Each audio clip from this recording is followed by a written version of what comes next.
പ്രിയമുള്ളവരെ, കൈത്താക്കാലം 5-ാം ഞായറാഴ്ചയിലേക്ക് നമുക്ക് കടക്കുകയാണ്. കൈത്താക്കാലം വിശ്വാസികളുടെ ആത്മീയ വളർച്ചയെ, സഭയുടെ വളർച്ചയെ സൂചിപ്പിക്കുന്ന, ആഘോഷിക്കുന്ന, അതിനായി പരിശീലിക്കുന്ന കാലഘട്ടമാണ്.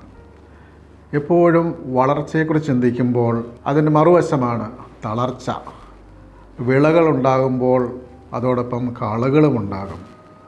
അപ്പോൾ നമ്മളുടെ ആത്മീയ വളർച്ചയെ തളർത്തിയിടുന്ന ഘടകങ്ങളെക്കുറിച്ചുള്ള മുന്നറിയിപ്പുകൾ നൽകുന്ന ഒരു സുവിശേഷ ഭാഗമാണ് ഇന്ന് നാം കേൾക്കുന്നത്. വിശുദ്ധ ലൂക്കായുടെ സുവിശേഷം 11-ാം അധ്യായം 14 മുതൽ 26 വരെയുള്ള വാക്യങ്ങൾ.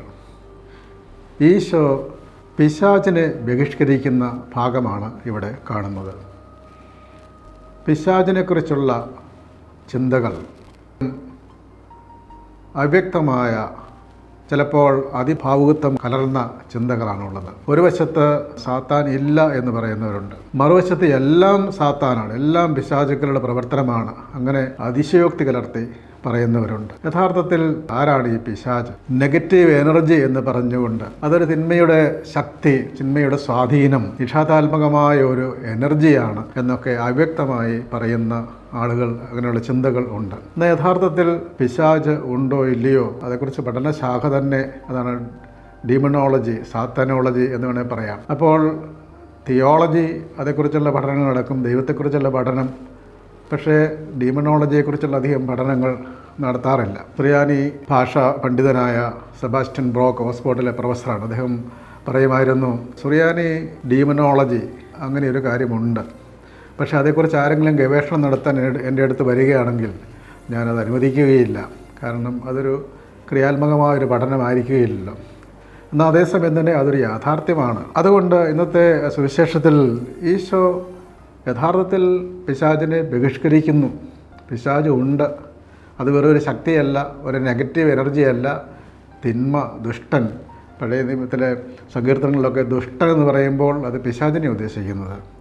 പുതിയ നിയമത്തിലും സുറിയാനി ബൈബിളിലും ഒക്കെ പല വാക്കുകൾ തന്നെ പിശാചിനെ ഉപയോഗിക്കുന്നുണ്ട്. ഇവിടെ ലൂക്കായുടെ സുവിശേഷം 11-ാം അധ്യായം 14-ാം വാക്യത്തിൽ ഈശോ ഊമനായ ഒരു പിശാചിനെ, അവിടെ കർത്താവ് ഉപയോഗിക്കുന്നത് ശേത എന്നുള്ള വാക്കാണ്.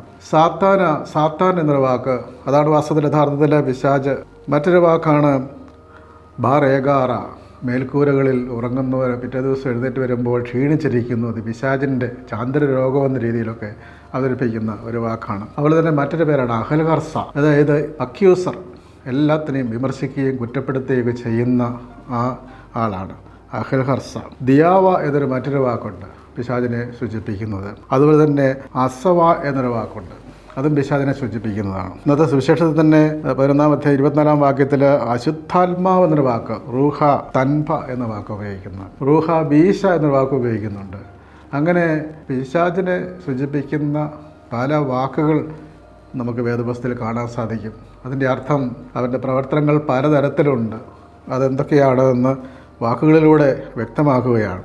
അപ്പോൾ ഇവിടെ ഊമനായ ഒരു പിശാചിനെ ഈശോ ബഹിഷ്കരിക്കുകയായിരുന്നു. പിശാച് പുറത്തു പോയപ്പോൾ ആ ഊമൻ സംസാരിച്ചു. അപ്പോൾ പൈശാചിക ബാധ, പിശാച് ആവേശിച്ചപ്പോൾ ഈ മനുഷ്യൻ്റെ സംസാരശേഷി തന്നെ ഇല്ലാതായി, പൊസസ്ഡായി. മറ്റൊരു ശക്തി അവനെ കീഴടക്കി, പിശാച് കീഴടക്കി.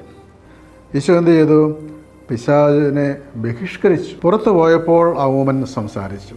ജനങ്ങളെല്ലാവരും അത്ഭുതപ്പെട്ടു. അപ്പോൾ ഈശോ പിശാചിനെ ബഹിഷ്കരിക്കുവാൻ ഈശോയ്ക്ക് കഴിവുണ്ട് എന്നുള്ള കാര്യം അവർക്ക് വ്യക്തമായി. പക്ഷേ ഈ ജനങ്ങളിൽ ചിലർ അവിടെയും കർത്താവിനെതിരെ കുറ്റാരോപണം നടത്തുകയാണ്. പിശാചിൻ്റെ പ്രവൃത്തിയാണല്ലോ അഹൽഹർസ, കുറ്റാരോപണം നടത്തുകയാണ്. എന്താണ്?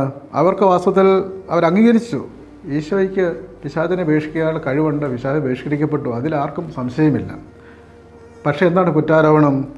ഇവൻ പിശാചുക്കളുടെ തലവനായ ബേൽസബൂലിനെ കൊണ്ടാണ് പിശാചിനെ ബഹിഷ്കരിക്കുന്നത്. ബേൽസബൂൽ എന്ന് പറഞ്ഞാൽ ദി ലോർഡ് ഓഫ് ഫ്ലൈസ്, ഈച്ചകളുടെ തമ്പുരാൻ എന്ന പേരിൽ അറിയപ്പെടുന്ന ഒരു മഹാപിശാചാണ്. അപ്പോൾ ആ പിശാചിൻ്റെ തലവനെ കൊണ്ട് ബഹിഷ്കരിക്കുന്നു എന്ന് പരാതിപ്പെടുകയാണ്, വിമർശിക്കുകയാണ്. അപ്പം ദൈവപുത്രനായ ഈശോ അവരുടെ കൺമുമ്പിൽ വെച്ച് തന്നെ ഇത്ര വലിയ അത്ഭുതം പ്രവർത്തിച്ചിട്ടും അത് മനസ്സിലാക്കുവാനോ അംഗീകരിക്കുവാനോ കഴിയുന്നില്ല. ഈശോയെ അംഗീകരിക്കാൻ കഴിയുന്നില്ല. ഇന്നത്തെ ലോകത്തിൻ്റെ വലിയൊരു പ്രശ്നം ഇതാണ്. ഈശോ ദൈവപുത്രനാണെന്ന് അറിയാവുന്ന ആളുകളുണ്ട്, പഠിച്ച് മനസ്സിലാക്കിയവരുണ്ട്. പക്ഷേ അംഗീകരിച്ച് ആരാധിക്കുവാൻ കഴിയുന്നില്ല. ഈശോ സ്ഥാപിച്ച സഭ, ആ സഭയിലൂടെ ചെയ്യുന്ന നന്മ പ്രവർത്തികൾ എല്ലാവരും കാണുന്നുണ്ട്, അത് അനുഭവിക്കുന്നുണ്ട്. പക്ഷേ അത് അംഗീകരിക്കുവാൻ കഴിയുന്നില്ല. കുറ്റപ്പെടുത്തുക, എന്തെങ്കിലും ചെറിയ കാര്യങ്ങൾ വരുമ്പം പർവ്വതീകരിച്ച് അതിനെ കുറ്റപ്പെടുത്തുകയാണ് ചെയ്യുന്നത്. ഇവിടെ ഈശോയ്ക്കെതിരെ ഉണ്ടാകുന്ന ഈ എതിർപ്പ്, കർത്താവിനെതിരായിട്ടുള്ള വെല്ലുവിളികൾ, ഏറ്റവും വലിയ വെല്ലുവിളി അതാണ്. നന്മകൾ കണ്ടാലും അത് മനസ്സിലാക്കുവാൻ അവർ കഴിയുന്നില്ല. ഈശോയുടെ ശത്രുക്കൾ അവർ ഈശോയെ തിരസ്കരിക്കുകയാണ്, റിജക്ഷൻ. അപ്പോൾ ഈശോ നേരിടുന്ന ഏറ്റവും വലിയൊരു വെല്ലുവിളി, സുവിശേഷം ഇന്ന് നേരിടുന്ന ഏറ്റവും വലിയ വെല്ലുവിളി റിജക്ഷൻ. കർത്താവിനെ തിരസ്കരിക്കുകയാണ്, അംഗീകരിക്കുന്നില്ല. അപ്പോൾ പറഞ്ഞു, വേറെ ചിലർ അവനെ പരീക്ഷിക്കുവാൻ സ്വർഗത്തിൽ നിന്നും ഒരു അടയാളം അവനോട് ആവശ്യപ്പെട്ടു. ഒരടയാളം കണ്ടു കഴിഞ്ഞോളൂ, ഇനി വേറെ ഒരെണ്ണം സ്വർഗത്തിൽ നിന്നൂടെ കാണും. ഭൂമിയിലെ അടയാളം കാണിച്ചു. 17-ാം വാക്യം വാസ്തവത്തിൽ അടുത്ത അടയാളം തന്നെയാണത്. എന്താണ് അടയാളം? അവരുടെ വിചാരങ്ങൾ അറിഞ്ഞുകൊണ്ട് അവൻ പറഞ്ഞു. അപ്പോൾ അവരുടെ വിചാരങ്ങൾ കർത്താവിന് മനസ്സിലാക്കാനുള്ള കഴിവുണ്ട് എന്നുള്ളതാണ്. അതുതന്നെയാണ് ഏറ്റവും വലിയ അടയാളം. അറിഞ്ഞുകൊണ്ട് പറഞ്ഞു, അന്ധചിത്രമുള്ള രാജ്യം നശിച്ചു പോകും, അന്ധചിത്രമുള്ള ഭവനവും നശിച്ചു പോകും. സാത്താൻ തനിക്ക് തന്നെ എതിരായി ഭിന്നിച്ചാൽ അവൻ്റെ രാജ്യം എങ്ങനെ നിലനിൽക്കും? അപ്പോൾ ഈശോ ഇവിടെ അവതരിപ്പിക്കുന്നതാണ്, സാത്താൻ്റെ ഒരു രാജ്യമുണ്ട്, ദ കിങ്ഡം ഓഫ് സൈറ്റൻ. തിന്മയുടെ, ദുഷ്ടതയുടെ, വഷളത്വത്തിൻ്റെ അങ്ങനെയൊരു രാജ്യമുണ്ട്. അങ്ങനെയൊരു സാത്താൻ്റെ രാജ്യം എന്ന് പറഞ്ഞാൽ സാത്താൻ ഭരണം നടത്തുന്ന, തിന്മ കൊടികുത്തി വാഴുന്ന, തിന്മ ഭരണം നടത്തുന്ന അവസ്ഥയാണ്. ഞാൻ ബേൽസെബൂബിനെ കൊണ്ട് പിശാചുകളെ പുറത്താക്കുകയാണെന്ന് പറയുന്നു. ഞാൻ ബേൽസെബൂബിനെ കൊണ്ടാണ് പിശാചിനെ ബഹിഷ്കരിക്കുന്നതെങ്കിൽ നിങ്ങളുടെ പുത്രന്മാർ ആരെക്കൊണ്ടാണ് ബഹിഷ്കരിക്കുന്നത്? കാരണം യഹൂദ സമൂഹത്തിൽ എക്സോർസിസം, ഭൂതോച്ചാടനം നടക്കുന്നുണ്ട്. അത് നടത്തുന്നവരുമുണ്ട്. അവരും പിശാചിനെ കൊണ്ട് തന്നെയാണ് ചെയ്യുന്നത്. ഈശോ തിരിച്ചു ചോദിക്കുകയാണ്. അപ്പോൾ ഈശോ ഇവിടെ പറയുന്നത് എന്താണ്? ഈശോ ലോകത്തിലേക്ക് വന്നത് ഈ പൈശാചിക രാജ്യത്തെ നശിപ്പിച്ച് ദൈവരാജ്യം, ദൈവം ഭരണം നടത്തുന്ന അവസ്ഥ കൊണ്ടുവരാൻ വേണ്ടിയാണ്. ഓരോ മനുഷ്യ ഹൃദയത്തിലും ദൈവം ഭരണം നടത്താനുള്ള ആ അനുഭവം കൊണ്ടുവരുവാൻ വേണ്ടിയാണ് ഈശോ ലോകത്തിലേക്ക് വന്നത്. പിശാചിൻ്റെ രാജ്യം, തിന്മയുടെ, അന്ധകാരത്തിൻ്റെ രാജ്യം അത് അവസാനിച്ചിട്ട് പ്രകാശത്തിൻ്റെ രാജ്യം, സ്നേഹത്തിൻ്റെ രാജ്യം അത് കെട്ടിപ്പടുക്കുവാൻ വേണ്ടിയാണ് ഈശോ ലോകത്തിലേക്ക് വന്ന് മരണ സംസ്കാരത്തെ ഇല്ലാതാക്കി ജീവൻ്റെ സംസ്കാരത്തെ, ജീവൻ്റെ നാഗരികത എന്ന് വിശുദ്ധ ജോൺ പോൾ രണ്ടാമൻ മാർപ്പാപ്പ പറയുന്നത് പോലെ ആ ജീവൻ്റെ നാഗരികത വളർത്തുവാനാണ് ഈശോ വന്നത്. എന്നിട്ട് ഈശോ എടുത്തു പറയുന്നൊരു കാര്യമുണ്ട്, 20-ാം വാക്യം. എന്നാൽ ദൈവകരം കൊണ്ടാണ്, അല്ലെങ്കിൽ ദൈവത്തിൻ്റെ വിരൽ കൊണ്ടാണ്, മത്തായി സുവിശേഷം 12:28 അതിൻ്റെ പൂർണ്ണത പറയുന്നുണ്ട്. ഞാൻ ദൈവത്തിൻ്റെ വിരൽ കൊണ്ടാണ് പിശാചുക്കളെ പുറത്താക്കുന്നെങ്കിൽ ദൈവരാജ്യം നിങ്ങളുടെ ഇടയിൽ വന്നു കഴിഞ്ഞിരിക്കുന്നു. എന്താണ് ഈ ദൈവത്തിൻ്റെ വിരൽ? പഴയ നിയമത്തിൽ പുറപ്പാടിൻ്റെ പുസ്തകം 8-ാം അധ്യായം 19-ാം വാക്യത്തിൽ ഫറവോയുടെ മുമ്പിൽ അഹ്റോനും മോശയും കൂടി നിൽക്കുമ്പോൾ ഈ അത്ഭുതം കണ്ടപ്പോൾ മന്ത്രവാദികൾ ഫറവോയോട് പറഞ്ഞു, ദൈവകരം ഇവിടെ പ്രവർത്തിക്കുന്നു. അപ്പം ദൈവത്തിൻ്റെ കരം, ദൈവത്തിൻ്റെ ശക്തി. അതുപോലെ തന്നെ പുറപ്പാട് പുസ്തകം 31:18 കർത്താവ് തൻ്റെ വിരൽ തുമ്പ് കൊണ്ട് കൽപ്പനകൾ എഴുതി കൊടുക്കുന്നു. അപ്പം ദൈവത്തിൻ്റെ കരങ്ങൾ, ദൈവത്തിൻ്റെ വിരലുകൾ. മത്തായിയുടെ സുവിശേഷം 12:28 പറയുന്നത്, ഞാൻ പരിശുദ്ധാത്മാവിനെ കൊണ്ടാണ് പിശാചിനെ പുറത്താക്കുന്നതാണ്. അപ്പോൾ ഈ ദൈവത്തിൻ്റെ വിരൽ എന്ന് പറഞ്ഞാൽ അത് ദൈവത്തിൻ്റെ വിരൽ പരിശുദ്ധാത്മാവായിട്ട് അവതരിപ്പിക്കുകയാണ്. കോട്ടയത്തുള്ള വലിയ പള്ളിയിൽ മാർത്തോമാ ശ്ലീഹായുടെ പുരാതന കല്ലുകൊണ്ടുള്ള കൊത്തിയ രൂപങ്ങൾ കാണാൻ സാധിക്കും. 7-ാം നൂറ്റാണ്ടിലുള്ള അതിൽ ഒരെണ്ണത്തിൽ ആ മാർത്തോമാ ശ്ലീഹായുടെ മുകളിൽ പരിശുദ്ധാത്മാവ് പറന്നിറങ്ങുന്നത് പോലെയാണെങ്കിൽ മറ്റൊരെണ്ണത്തിൻ്റെ മുകളിൽ ഒരു കൈ ആണ് കാണിച്ചിരിക്കുന്നത്. കൈ താഴേക്ക് കാണിച്ചിരിക്കുകയാണ്. അതിൻ്റെ അർത്ഥം എന്താണ്? പരിശുദ്ധാത്മാവാണ് ദൈവത്തിൻ്റെ കരമെന്ന് സൂചിപ്പിക്കുകയാണ്. അപ്പോൾ ദൈവകരം കൊണ്ട് കർത്താവ് പ്രവർത്തിക്കുന്നു. ദൈവകരം ആണ് മനുഷ്യനെ സൃഷ്ടിക്കുന്നത്. മൈക്കലാഞ്ചലോയുടെ സൃഷ്ടിയുണ്ടല്ലോ, ഒരു വിരൽ. ആ വിരൽ ദൈവം നീട്ടുന്നു, മനുഷ്യൻ സൃഷ്ടിക്കപ്പെടുന്നു. ആ വിരൽ മനുഷ്യൻ്റെയും ദൈവത്തിൻ്റെയും വിരലുകളോടെ കാണിക്കുകയാണ്. അപ്പോൾ കർത്താവിൻ്റെ കരങ്ങളുടെ ശക്തി, ആ കർത്താവിൻ്റെ ഭുജബലം, അതാണ് ഇവിടെ സൂചിപ്പിക്കുന്നത്. എന്നിട്ട് ഈശോ പറയുകയാണ്, ശക്തൻ ആയുധധാരിയായി തൻ്റെ കൊട്ടാരത്തിന് കാവൽ നിൽക്കുമ്പോൾ അവൻ്റെ വസ്തുക്കൾ സുരക്ഷിതമാണ്. 21-ാം വാക്യത്തിൻ്റെ തുടർച്ചയാണ്. ശക്തൻ കാവൽ നിൽക്കുമ്പോൾ. എന്നാൽ അതിൽ കൂടുതൽ ശക്തനായ ഒരുവൻ അവനെ ആക്രമിച്ച് കീഴ്പ്പെടുത്തിയാൽ അവൻ ആശ്രയിച്ചിരുന്ന ആയുധങ്ങൾ മറ്റവൻ അപഹരിക്കുകയും കൊള്ള മുതൽ ഭാഗിച്ചെടുക്കുകയും ചെയ്യും. എന്നിട്ട് ഈശോ പറയുകയാണ്, എന്നോടുകൂടി അല്ലാത്തവൻ, 21-ാം വാക്യം, എന്നോടുകൂടി അല്ലാത്തവൻ എനിക്ക് എതിരാണ്, എന്നോടുകൂടി ശേഖരിക്കാത്തവൻ ചിതറിച്ച് കളയും. അപ്പം നിർണായകമായൊരു തീരുമാനം എടുക്കാൻ പറയുകയാണ്. ശക്തൻ കൂടെയുണ്ടെങ്കിൽ നിങ്ങളെ ആരും ആക്രമിക്കുകയില്ല. ആരാണ് ഈ ശക്തൻ? കൊട്ടാരത്തിന് കാവൽ നിൽക്കുന്ന ശക്തൻ. ഞങ്ങളുടെ തൊഴുത്തിൻ മുറ്റത്ത് ഉറങ്ങാത്ത കാവൽക്കാരനായിരിക്കണമേ എന്ന് റംസായിൽ സമാപന പ്രാർത്ഥനകളിൽ നമ്മൾ ചൊല്ലുന്നുണ്ടല്ലോ. ആ ഉറങ്ങാത്ത കാവൽക്കാരൻ ഈശോ മിശിഹായാണ്, ഉണർന്നിരിക്കുന്ന ഇടയൻ. ഇതുപോലെ ശക്തനായ ഒരുവൻ എന്നോടുകൂടി അല്ലാത്തവൻ എനിക്കെതിരാണ്. കർത്താവിനോട് കൂടി ആയിരിക്കുമ്പോൾ, കർത്താവ് കാവൽ നിൽക്കുമ്പോൾ ദുഷ്ടതയുടെ, തിന്മയുടെ ഒരു ശക്തിക്കും നമ്മെ പരാജയപ്പെടുത്തുവാൻ കഴിയുകയില്ല എന്നാണ് പറയുന്നത്. അതിന് കാരണം എന്താണ്? അതിന് കാരണം കർത്താവ് തിന്മയുടെ ശക്തികളെ നശിപ്പിച്ചു. ഉൽപ്പത്തി പുസ്തകത്തിൽ 3:15 നമ്മൾ വായിക്കുന്നുണ്ട്, നിന്റെ സന്തതിയും അവളുടെ സന്തതിയും തമ്മിൽ കലഹമുണ്ടാകും, അവൻ നിന്റെ തല തകർക്കും, സർപ്പത്തിൻ്റെ തല തകർക്കും. ആ സർപ്പത്തിൻ്റെ തല തകർക്കുന്നത് ആരാണ്?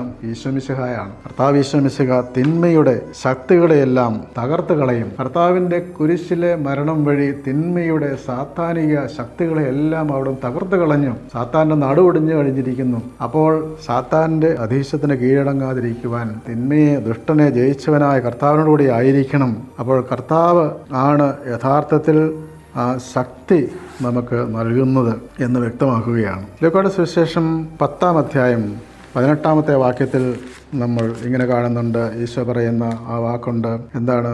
സാത്താൻ സ്വർഗത്തിൽ നിന്നും ഇടിമിന്നൽ പോലെ നിപതിക്കുന്നത് ഞാൻ കണ്ടു. ഇതാ പാമ്പുകളുടെയും തേളുകളുടെയും ശത്രുക്കളുടെയും സകല ശക്തികളുടെ മേൽ ചവിട്ടി നടക്കാൻ നിങ്ങൾക്ക് ഞാൻ അധികാരം തന്നിരിക്കുന്നു. ഒന്നും നിങ്ങളെ ഉപദ്രവിക്കുകയില്ല. പിശാചുകൾ നിങ്ങൾ കീഴടങ്ങുന്നു എന്നതിൽ നിങ്ങൾ സന്തോഷിക്കേണ്ട, മറിച്ച് നിങ്ങളുടെ പേരുകൾ സ്വർഗത്തിൽ എഴുതപ്പെട്ടിരിക്കുന്നതിൽ സന്തോഷിക്കുകയും. അപ്പം തിന്മയുടെ ശക്തികൾ അതിനെയെല്ലാം നശിപ്പിക്കുവാൻ കർത്താവിന് സാധിക്കും. സ്നാപക യോഹന്നാൻ പറയുന്നുണ്ട്, എന്നേക്കാൾ ശക്തനായ ഒരുവൻ വരുന്നു. അതാണ് ലൂക്കായുടെ സുവിശേഷം 3:16. ആ ശക്തനായവൻ കർത്താവാണ്. തിന്മയുടെ ശക്തികളെ അവിടുന്ന് നശിപ്പിക്കുകയാണ്. വെളിപാടിൻ്റെ പുസ്തകം 12-ാം അധ്യായം 9-ാം വാക്യത്തിൽ തിന്മയുടെ ആ സർപ്പത്തെ ഭൂമിയിലേക്ക് വലിച്ചെറിയുന്നതായിട്ട് നമ്മൾ കാണുന്നുണ്ട്. ഇന്നത്തെ 2-ാമത്തെ വായനയിൽ ഏശയ്യായുടെ പുസ്തകം 14-ാം അധ്യായത്തിൽ ബാബിലോൺ രാജാവിൻ്റെ പതനം, ഏകാധിപതിയായ രാജാവ്, ഏത് ഏകാധിപതികളും എത്ര വലിയ രാജ്യം ഭരിക്കുന്നവരും അവർ തകർന്നു പോകും. മർദ്ദന ഭരണം നടത്തുന്ന അധികാരികളുടെ ചെങ്കോൽ അവിടുന്ന് തകർത്തിരിക്കുന്നു. അപ്പം മർദ്ദന ഭരണം നടത്തുന്ന ആളുകൾ, ജനാധിപത്യ വ്യവസ്ഥയിലൂടെ അധികാരത്തിലേറി ജനങ്ങളെ കൊന്നൊടുക്കുന്ന ഭരണാധികാരികൾ ലോകത്തിൽ ഉണ്ടായിട്ടുണ്ട്. ഹിറ്റ്ലർ ഉദാഹരണമാണ്. അതുപോലെ തന്നെ മറ്റ് പല രാജ്യങ്ങളിലും ജനാധിപത്യ രീതിയിലൂടെ അധികാരത്തിലേറിയിട്ട് പലതരത്തിൽ ജനങ്ങളെ ഞെരുക്കുകയും അടിച്ചമർത്തുകയും ഒരിക്കലും അധികാരത്തിൽ ഇറങ്ങിപ്പോകാതിരിക്കാനുള്ള സൂത്രബുദ്ധികൾ കാണിക്കുന്ന തിന്മകളുടെ തേരോട്ടത്തിലൂടെ നടക്കുന്ന ആളുകൾ ഇന്ന് കാണാൻ സാധിക്കും. അപ്പോൾ അങ്ങനെയുള്ള ശക്തികളെല്ലാം ഇല്ലാതാകുമെന്ന് ബാബിലോൺ രാജാവിനെക്കുറിച്ച് പറയുന്നതിൻ്റെ കൂട്ടത്തിൽ അതിൻ്റെ കൂടെ ഒരു കാര്യം കൂടെ പ്രത്യേകം പറയുകയാണ്. ഉഷസ്സിൻ്റെ പുത്രനായ പ്രഭാത നക്ഷത്രമേ, നീ എങ്ങനെ ആകാശത്തു നിന്ന് വീണു, ജനതകളെ കീഴടക്കിയിരിക്കുന്നു, നിന്നെ എങ്ങനെ തറയിൽ വെട്ടി വീഴ്ത്തി. അതായത് യെശയ്യാ ബാബേൽ രാജാവിനെക്കുറിച്ചാണ് പറയുന്നതെങ്കിലും അത് ലൂസിഫറിനെ കുറിച്ചുള്ള ഒരു പ്രവചനമായിട്ടാണ് ഈ ഭാഗം വിവർത്തനം ചെയ്ത വിശുദ്ധ ജെറോം ആ വാക്ക്, ഹല്ലേൽ എന്നുള്ള വാക്ക് പ്രഭാത നക്ഷത്രമേ എന്ന വാക്ക് ഉപയോഗിച്ചുകൊണ്ട് ലൂസിഫർ ദൈവത്തിന് അധികാരത്തിനെതിരായി ധിക്കരിച്ചു, അവൻ സ്വർഗത്തിൽ നിന്നും താഴേക്ക് വീണുപോയി. അപ്പോൾ എല്ലാ ദുഷ്ടതയുടെ അധികാരങ്ങളെയും വീഴ്ത്തുന്ന ശക്തി കർത്താവിനുണ്ട്. അത് കർത്താവിൻ്റെ ബലിയിൽ നിന്നാണ്. നമ്മൾ ഇന്ന് 1-ാമത്തെ വായനയിൽ പാപപരിഹാര ബലി, ആ 2 തരത്തിലുള്ള ബലിയാണ്. ഒന്ന്, കോലാടിനെ കൊണ്ടുവന്ന് തലയിൽ കൈവച്ച് എല്ലാ പാപങ്ങളും അതിൻ്റെ തലയിലേക്ക് ആവേശിച്ച് അതിനെ മരുഭൂമിയിൽ കൊണ്ടാക്കുന്നു, അതിനെ ഉപേക്ഷിക്കുന്നു. അങ്ങനെ ആ കോലാടിനെ ഉപേക്ഷിക്കുന്നു. അതുപോലെ തന്നെ അസലേലിന് വേണ്ടി കൊണ്ടുപോയവൻ മരുഭൂമിയിലെ ഈ സാത്താൻ വീണ സ്ഥലമായിട്ട് പറയുന്നതാണ് ഈ അസലേൽ എന്ന ആ സ്ഥലത്തുള്ള. അപ്പം അങ്ങനെ ആ സ്ഥലത്ത് കൊണ്ടുപോയി വിടുകയാണ്.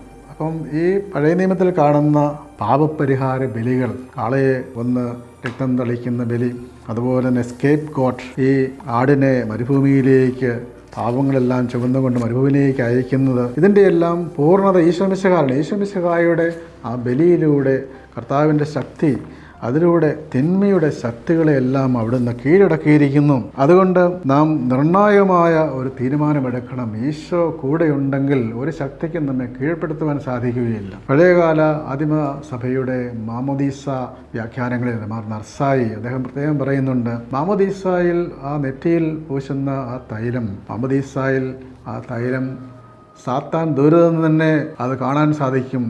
ആ സാത്താന് ആ നെറ്റിയിൽ മാമോദീസായുടെ റൂസ്മ ആലേഖനം ചെയ്തവൻ്റെ വെളിച്ചം കണ്ട് സാത്താൻ ഓടിയാകലുമെന്നാണ്.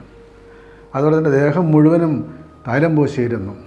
തിന്മയുടെ ശക്തികളുമായി പോരാടാൻ ദ്വന്ദ്വയുദ്ധം നടത്തുന്നവർ ശരീരത്തിലെ എണ്ണ തേച്ചിട്ടാണ് വഴുതി പോകുവാൻ സാധിക്കും. സാത്താൻ പിടിക്കുമ്പോൾ പിടികൊടുക്കാൻ പറ്റുകയില്ല. അങ്ങനെ മാമോദീസായിലൂടെ വലിയൊരു കവചം നമുക്ക് ലഭിക്കുകയാണ് എന്ന് സഭാപിതാക്കന്മാർ പറയുകയാണ്. അപ്പോൾ കർത്താവിൻ്റെ വലിയ ശക്തിയാണ് മാമോദീസയിലൂടെ നമുക്ക് ലഭിക്കുന്നത്. തിന്മയുടെ സാത്താൻ്റെ കരാളഹസ്തങ്ങളിൽ നിന്നും അവൻ പിടിക്കുവാൻ വരുമ്പോൾ രക്ഷപ്പെടുവാൻ കഴിയുന്ന നിഗൂഢമായ ദൈവിക ശക്തിയാണ് കൂദാശകളിലൂടെ നൽകുന്നതെന്നാണ്. ഈ അശുദ്ധാത്മാവിനെ കുറിച്ച് കർത്താവ് വീണ്ടും പറയുകയാണ്. അശുദ്ധാത്മാവ് ഒരുവനെ വിട്ടുപോയാൽ 24-ാം വാക്യം ഇവിടെ ഉപയോഗിക്കുന്ന റൂഹ തൻപ, അശുദ്ധിയുടെ ആത്മാവ് വിട്ടുപോയാൽ അവൻ പലതരം സ്ഥലങ്ങളിലും ആശ്വാസം തേടി അലയുന്നു. അവന് അലഞ്ഞു നടന്നതിന് ശേഷം ഇറങ്ങിപ്പോകുന്ന ഭവനത്തിലേക്ക് തന്നെ തിരിച്ചു ചെല്ലും. തിരിച്ചു വരുമ്പോൾ വീട് അടിച്ചു വാരി സജ്ജീകരിക്കപ്പെട്ടതായി കാണുന്നു. അപ്പോൾ കർത്താവ് വലിയൊരു സത്യം കൂടെ മനുഷ്യ മനസ്സിൻ്റെ ഉള്ളറകളിലേക്ക് പ്രവേശിക്കുകയാണ്. മനുഷ്യ മനസ്സിൻ്റെ പ്രത്യേകത എന്താണ്? അവൻ നന്നാകുവാൻ തീരുമാനിക്കുന്നു. തിന്മയുടെ ശക്തി നിന്നെല്ലാം മോചിതനായി വീട് അടിച്ചു വാരി എന്ന് പറഞ്ഞ് അവൻ്റെ ആത്മാവിനെ വിശുദ്ധമാക്കി തിന്മയുടെ എല്ലാ സ്വാധീനങ്ങളിൽ നിന്നും അവൻ ബന്ധങ്ങളിൽ നിന്നും ഒക്കെ അവൻ സ്വതന്ത്രനായി. പക്ഷേ എന്താണ് സംഭവിക്കുന്നത്? അവൻ പോയി തന്നേക്കാൾ ദുഷ്ടരായ മറ്റ് 7 അശുദ്ധാത്മാക്കളെ കൂട്ടിക്കൊണ്ടുവന്ന് അവിടെ പ്രവേശിച്ച് വാസമുറപ്പിക്കുന്നു. അങ്ങനെ ആ മനുഷ്യൻ്റെ സ്ഥിതി ആദ്യത്തിനേക്കാൾ മോശമായി തീരുന്നു. അവൻ പോയി 7 പേരെ കൂട്ടിക്കൊണ്ടുവരുന്നു പറഞ്ഞാൽ അതിൻ്റെ അർത്ഥം തിന്മയുടെ ശക്തികളിൽ നിന്ന് മോചിക്കപ്പെടുന്നവരും അവർ ജാഗരൂകതയോടെ ഇരിക്കണം. വീണ്ടും അവർ വീഴാം. ആ വീഴ്ച വീണ്ടും വലിയ വീഴ്ചയാകും. അങ്ങനെ പല അനുഭവങ്ങൾ നമുക്ക് കാണാൻ കഴിയുമല്ലോ. ധ്യാനകേന്ദ്രങ്ങളിലൊക്കെ പോയി ധ്യാനിച്ച് നന്നായി മദ്യപാനമൊക്കെ നിർത്തി, പക്ഷേ കുറച്ച് കഴിയുമ്പോൾ അതിൻ്റെ 10 ഇരട്ടിയായി മാറുകയാണ്. അപ്പോൾ മനുഷ്യൻ്റെ ഒരു പ്രവണതയാണിത്. മാത്രമല്ല തിന്മയുടെ ശക്തി ദുഷ്ടാത്മാക്കൾ മനുഷ്യനെ വേട്ടയാടുകയാണ്. 7 അശുദ്ധാത്മാക്കളെ കൂടെ കൊണ്ടുവരുമെന്നാണ് പറയുന്നത്. ഈ 7 അശുദ്ധാത്മാക്കൾ എന്താണ്? ലൂക്കായുടെ സുവിശേഷം 8:2 അശുദ്ധാത്മാക്കൾ ബഹിഷ്കരിക്കപ്പെട്ട ആളുകൾ റൂഹ ബീസ്താന്ന് ഉപയോഗിക്കുന്നു. അശുദ്ധാത്മാക്കൾ ബഹിഷ്കരിക്കപ്പെട്ട, പ്രത്യേകിച്ച് 7 ദുഷ്ടാത്മാക്കൾ ബഹിഷ്കരിക്കപ്പെട്ട മഗ്ദലന മറിയത്തെക്കുറിച്ച് പറയുന്നുണ്ട്. അപ്പോൾ 7 അശുദ്ധാത്മാക്കൾ എന്ന് പറഞ്ഞാൽ എന്താണ്? 7 അശുദ്ധാത്മാക്കളുടെ സൂചനയാണ് 7 മൂലപാപങ്ങളെന്ന് പിന്നീട് സഭയിൽ വ്യാഖ്യാനിക്കപ്പെടുകയുണ്ടായി. എവാഗ്രിയസ് പോന്തിക്കസ് 399 കാലം ചെയ്ത വലിയൊരു താപതശ്രേഷ്ഠനാണ്. അദ്ദേഹം 8 തെറ്റായ ചിന്തകൾ മനുഷ്യനെ തിന്മയിലേക്ക് നയിക്കുമെന്ന് പറയുന്നു. അതിനെ പരിഷ്കരിച്ചാണ് 7 മൂലപാപങ്ങൾ, അടിസ്ഥാന ഡെഡ്ലി സിൻസ് ഗ്രിഗറി 1-ാമൻ പാപ്പ AD 590 നിർണ്ണയിക്കുന്നുണ്ട്. പലതരത്തിലുള്ള തിന്മകൾ മനുഷ്യനെ വേട്ടയാടും. ആ തിന്മകൾ എന്തൊക്കെയാണ്? 1 പ്രൈഡ്, അഹങ്കാരം. 2 ഗ്രീഡ്, ആസക്തി, എല്ലാം കിട്ടണമെന്നുള്ള ആസക്തി. 3 ജഡികാസക്തി, ലസ്റ്റ്. 4 എൻവി, അസൂയ. 5 ഗ്ലട്ടണി, ഭക്ഷണാസക്തി. ഭക്ഷണം മാത്രമല്ല, പാനീയ ആസക്തി ഒക്കെയാണ്. അടുത്തതാണ് റാത്ത്, ക്രോധം, ഉഗ്രകോപം. അവസാനത്തേതാണ് 7-ാമത്തേതാണ് സ്ലോത്ത്, മടി, അലസത. ഇങ്ങനെയുള്ള തിന്മകൾ മനുഷ്യനെ എപ്പോഴും വേട്ടയാടുമെന്നാണ്. അതുകൊണ്ട് മനുഷ്യൻ ജാഗരൂകതയോടെയിരിക്കണം. ആ ഭവനം കാത്തിരിക്കുന്ന കാവൽക്കാരനായ ഈശോയുടെ ശക്തിയിൽ വിശ്വസിക്കണം. യൂദായുടെ എഴുതിയ ലേഖനത്തിൽ ഇതുപോലെ തന്നെ ഇങ്ങനെ തിന്മയുടെ മാർഗത്തിലേക്ക് പോകുന്ന ആളുകളെക്കുറിച്ച് പറയുന്നുണ്ട്. വിശേഷബുദ്ധിയില്ലാത്ത മൃഗങ്ങളെപ്പോലെ തങ്ങളുടെ ജന്മവാസന കൊണ്ട് മനസ്സിലാക്കുന്ന കാര്യങ്ങൾ വഴി അവർ മലിനതരാകുന്നു. കായേൻ്റെ മാർഗത്തിലൂടെ നടക്കുന്നു. ലാഭേച്ഛ കൊണ്ട് ബാലാമിൻ്റെ തെറ്റിൽ വീഴുന്നു. കോറായുടെ പ്രക്ഷോഭത്തിൽ മോശയ്ക്കെതിരെ വെല്ലുവിളി ഉയർത്തിയാണ് കോറ ഭൂമി പിളർന്ന് താഴേക്ക് പോയ സംഖ്യയുടെ പുസ്തകം 16:31 കാണുന്നു. അങ്ങനെയുള്ള നശിച്ചു പോകും. തങ്ങളുടെ കാര്യം മാത്രം നോക്കി നിർഭയം തിന്നു കുടിച്ച് മതിക്കുന്ന അവർ നിങ്ങളുടെ സ്നേഹവിരുന്നുകൾക്ക് കളങ്കമാണ്. അവർ കാറ്റിനാൽ തുരത്തപ്പെടുന്ന ജലശൂന്യമായ മേഘങ്ങളാണ്. ഉണങ്ങിയ കടപുഴകിയ ഫലശൂന്യമായ ശരത്കാല വൃക്ഷം പോലെയാണ്. അവർ തങ്ങളുടെ തന്നെ ലജ്ജയുടെ നുരയുയർത്തുന്ന ഉന്മത്ത തരംഗങ്ങളാണ്. വഴിതെറ്റിപ്പോകുന്ന നക്ഷത്രങ്ങളാണ്. ഇപ്പോൾ പ്രഭാത നക്ഷത്രം താഴെ വീണതുപോലെയാണ്. അങ്ങനെ തിന്മയുടെ ശക്തിയിൽ വീണ് കിടക്കുന്ന മനുഷ്യർ ഒരു യാഥാർത്ഥ്യമാണ്. അതിൽ നിന്ന് മോചിപ്പിക്കുവാൻ ആർക്കാണ് കഴിയുക? ഈശോയ്ക്ക് മാത്രമാണ് കഴിയുക. ഈശോ പൈശാചിക ശക്തികളിൽ നിന്ന് മോചനം നൽകുന്നു. മാത്രമല്ല കർത്താവ് വലിയ ഒരു അഷുറൻസ്, വലിയൊരു ഉറപ്പോടെ നമുക്ക് നൽകുകയാണ്. ശക്തൻ കാവൽ നിൽക്കുമ്പോൾ ആർക്കും ഭവനം ഭേദിക്കുവാൻ കഴിയുകയില്ല. അപ്പോൾ നമ്മളുടെ ഹൃദയത്തിന്, നമ്മുടെ ജീവിതത്തിന്, നമ്മുടെ ഭവനത്തിന് ശക്തനായ ഈശ്വരനിശ്ചയ കാവൽ നിൽക്കുമ്പോൾ, ദൈവത്തിൻ്റെ വിരൽ കൊണ്ട് അവിടുന്ന് അത്ഭുതങ്ങൾ പ്രവർത്തിക്കുമ്പോൾ ദൈവരാജ്യം നമ്മളിൽ വരും, ദൈവത്തിൻ്റെ ഭരണം വരും. അതുകൊണ്ട് പൈശാചിക ഭരണത്തിൽ നിന്ന്, തിന്മയുടെ ഭരണത്തിൽ നിന്നും കർത്താവിൻ്റെ ഭരണത്തിലേക്ക് വരുവാൻ, എല്ലാ തരത്തിലുള്ള തിന്മകളുടെ സ്വാധീനങ്ങളെ നേരിടുവാൻ, ദുഷ്ടൻ്റെ കൂരമ്പുകളെ ചെറുക്കുവാൻ, നന്മയുടെ എല്ലാ ആയുധങ്ങളും ധരിക്കുവാൻ പൗലോസ് പറയുന്നത് പോലെ നമ്മൾ ദൈവത്തിൻ്റെ എല്ലാ ആയുധങ്ങളും ധരിച്ച് കർത്താവിൻ്റെ ആ സ്നേഹത്തിൻ്റെ രാജ്യത്തിൽ ആയിരിക്കുമ്പോൾ നമുക്ക് ആത്മീയമായി വളരുവാൻ കഴിയും. പലതരത്തിലുള്ള തകർത്തുന്ന സാഹചര്യങ്ങളിൽ നിന്നും മോചിതരാകാൻ കഴിയും. അതുകൊണ്ട് വിമോചകനായ കർത്താവ് ദുഷ്ടശക്തികളിൽ നിന്നും ലോകത്തെ മോചിപ്പിക്കുവാൻ, നമ്മുടെ ഓരോരുത്തരുടെയും ജീവിതങ്ങളെ കൂടുതൽ ആത്മീയ സമ്പന്നതയിലേക്ക് നയിക്കുവാൻ ഉള്ള കൃപയ്ക്ക് വേണ്ടി പ്രാർത്ഥിച്ചുകൊണ്ട് നമുക്ക് ഈ ദിനം ആചരിക്കാം.